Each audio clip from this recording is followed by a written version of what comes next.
Indoda Ikhali on the Mayday Connection. The views and opinions expressed in this feature are those of the guest or the listener and do not reflect the views of Gagasi FM. Yes, welcome to Indoda Ikhali on the Mayday Connection. It is 2:15 and of course ke sewesikhathi ukuthi ke sikhuluma indaba ezihlangana namadoda and of course ke sidodisana. Sisindoda Ikhali ke khona la and joining us on this conversation is Undaba Miyeza, who's a mental health practitioner and a cultural historian. Good afternoon, Miyeza. Uyaphila? Good afternoon, Yambose. Good afternoon, Sonic. We are talking about men understanding that love requires transformation namhlanje. And maybe mhlambe what does this transformation mean? Why is it uthando lidinga a transformation? Mhlamba sichaze nje leyo nto. Mkhana, there's a phenomena I call inocebo effect. Inocebo effect, it's where a situation is very conducive, but ngenxa yokuthi wena you are holding back a negative experience and pain, ugcine usu anticipate ama adverse effect even if that condition is inactive or it's absent. Yeah.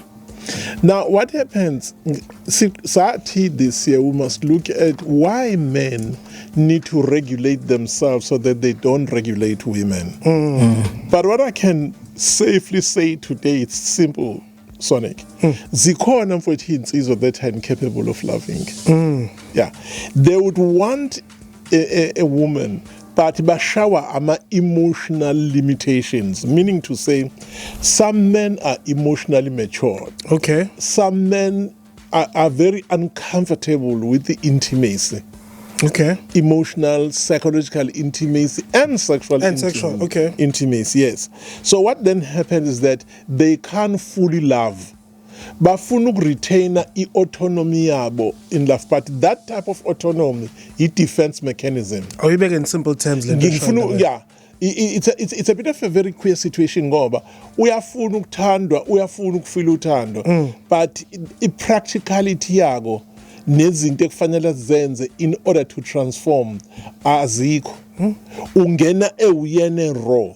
Ebese fika ku relationship afune ukushaya imithetho that suit his limitations, imithetho that suit his poor outlook, and limitation that shows ukuthi ibirth yakhe ine wound journey throughout, meaning to say the man is deeply wounded. He needs support, but uyifuna ngama terms akhe. Now, instead of total transformation, abegeke ama square peg type of limitations. Uthi angifiki mina la. Angifiki mina. Angeke soze ngiliphathe ku therapy. Angeke uphinde ungibone lapho, ngeke usoze ungibone itherapy yani. Yeah. So kodwa manje Sonic khona into ebhlungu lapha. Don't men need validation from women? Yes, we do. We do, Mkhayana. Yeah. And we need the nurturing.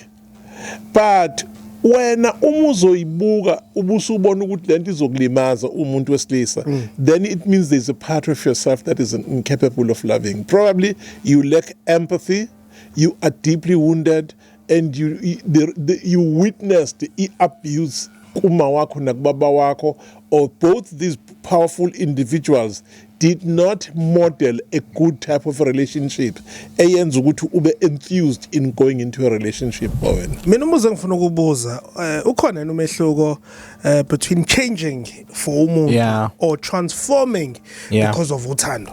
Ukungena ku relationship nobabili it must induce a transformation. Yazi khona igama engilithandayo Mkhayana makuthiwa umendo. Yeah. Umendo, it means to die. Mendo. Yeah. Angithi uthi wena wendele koyisemkhulu. Yeah. So umendo means to die. Yeah. Now here's the deal. What dies emendweni? It's part of your weaknesses and your wounds. So that partner lomunye, the wounds and weaknesses must die. Bese kuthiwa ke ngesintu uniseni inyama nanye. Yazi nyamba sakakhumbulani. Ngakhumbula ubaba yabe ethi ufile kukhaya namhlanje. wayeqinisile now ngoba umshado it means wedding chart but woman with something deep, it's divine, it's spiritual, it demonstrates it. In fact, the day wenze ifungo ikunikeza ipath ozoyihamba in order to get to the projected or desirable goal of a relationship or marriage for that matter. Manje intombazane imithumendo yantshontshwa no ubugebengu lo. And now bese bakhona enye into esakaza abantu besilisa kakhulu. If a man has been cheated upon, then immediately he loses faith in relationships and the confidence of having a relationship. And how do they rebuild that confidence? They need therapy that will take them back into issues that happened when they were young. Ebese kuthi through that, therapist demonstrate ama shortcomings akhe and help him deal with the wound that he's carrying. Probably an abandonment wound, or it could be he witnessed cheating kubaba wakhe that caused harm kuma wakhe, or uma wakhe was cheating on a father. I guess isijobe uMasibuya siyaqhubeka unpacking further ngalolu daba and understanding the topic esikhuluma ngayo ethi men understanding that love requires transformation. Indoda Ikhali on the Mayday Connection. Esikhuluma about men understanding that uthando requires transforming. So masibeka kanje ndabe, what I gather is that we out need to transform for uthando. Yeah, we do need. Awukwazi ungena umahushuhushu nje rough diamond ufala uqala upolisheke ukuze ukwazi coexist in the space of love. Can it also work the other way? No, it works both ways, yeah. Yeah.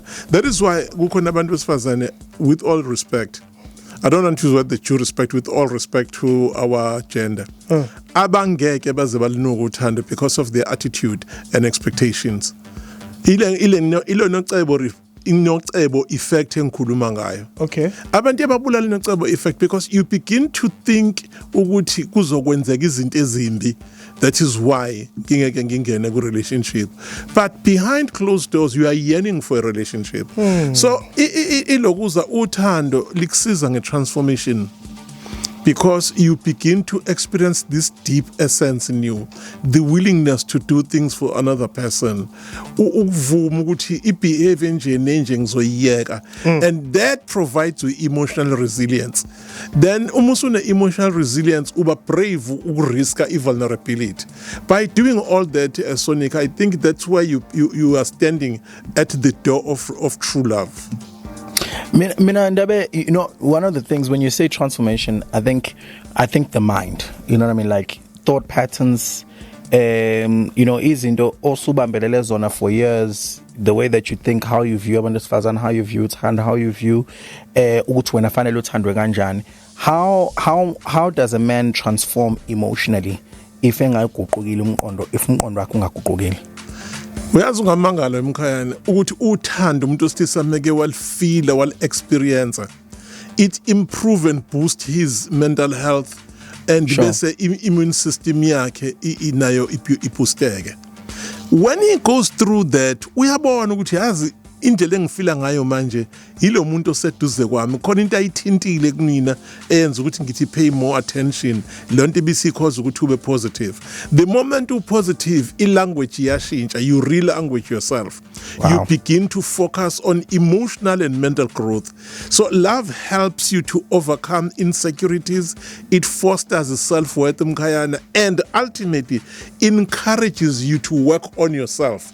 I would to fit kodwa belong.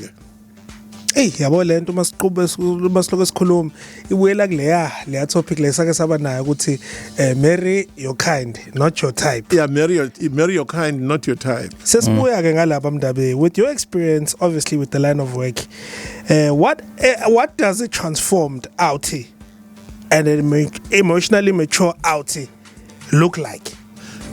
Decision making is very different. Okay, let's say unomfowenu ohlala kulama room uma nyaninzayo ukuthi ningaxabana. Yabo ama back room. Yeah. Kuyabuya mbona ubuya namathini kapende. Ugibela phezulu clean roof yayipende. Emva kwaloko ashintsha icapha faka ama aluminium. Kuyabe nyabona nayo imoto yaka Louis usezofaka umbhedo omusha. and i-bedroom yakhe ishintsha kweqeqe 2 weeks later angene nengane ephilayo enyathela nangekari yabo bese beyasho bethi ya mfethu ya yilo mntwana lo fikile transformation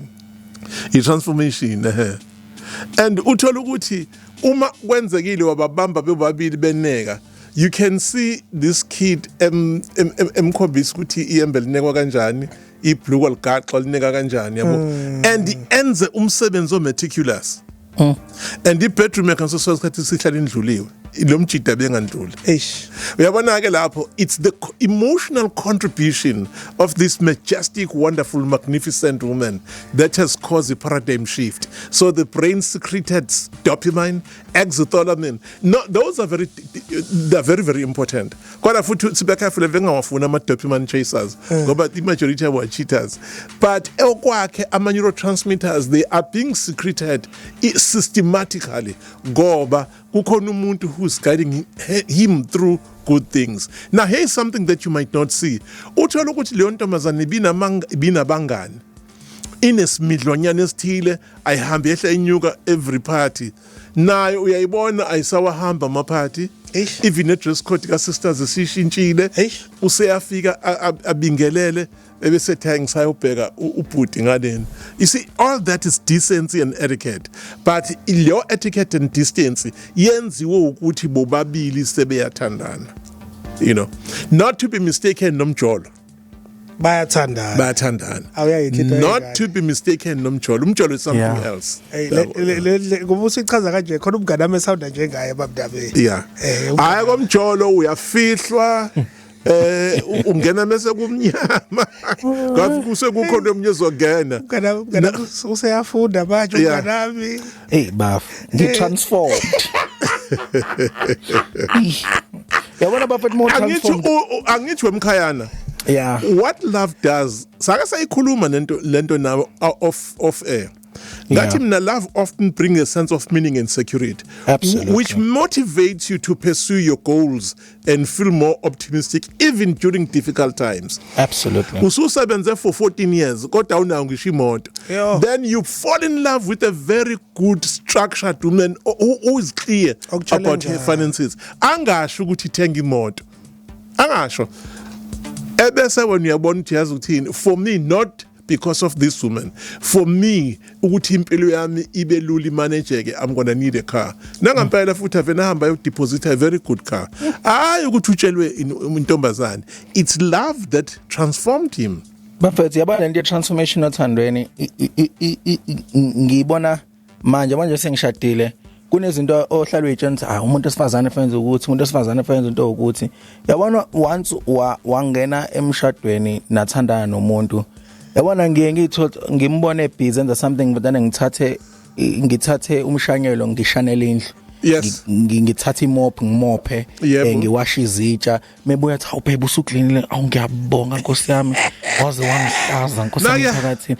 That for me I've never, not because I'm not domesticated but yobona sikhule nje sitshenxe mase ngimfazi uyena ozwenzayo noma njengamanje asinawo umuntu osiklinelayo ngoba uhambile asimazi ushone asikakamtholi. So what happens now shuthi ngihlala ngilinda Andrew yena ozoklinela akwazi but fanele ube ukuthi and now I'm finding it sengiyak enjoy ukwenza lokho wakhula nyambozi umkhaya. This is interesting. Now let's compare nekhehla ubaba umyezi angithi mina uma ngizothi ngiyandlula behambile ugogo kuba buhlungu iqolo so seke kuthiwe baba kahle linda uantu uyezwa isimo sempile inhliziyo iyafuna kodwa iyafuna but uma ngiphume eli emsebenzini ebhizi umamkhulu ngiyakwazi ukuthi ngilokhuze ngipheke nje ukudla okulayitha ibasmati lapha ngithi ukujikijela kwamaqashana elembu abuye ethi awu Dimbane usuphekile kodwa uzothola ukuthi mhlambe mangihamba mncane kodwa myezi sikuthola kanjani 0766633954 awiphinde futhi 0766633954. No mkhayana nawe Sonic, loyalty, faithfulness and fidelity bafowethu, it's something that I preach to every man. And ngithi emkhayana, I want to be an example for men who are struggling with their characters, not personalities. Yeah. Because if there's a character transformation, then you get a real man. Thank you. How's the Thank you, man sir. Bafowethu futhi next week? Absolutely. Nami kanjani sebesiphethe amabhomu. Gagasi FM.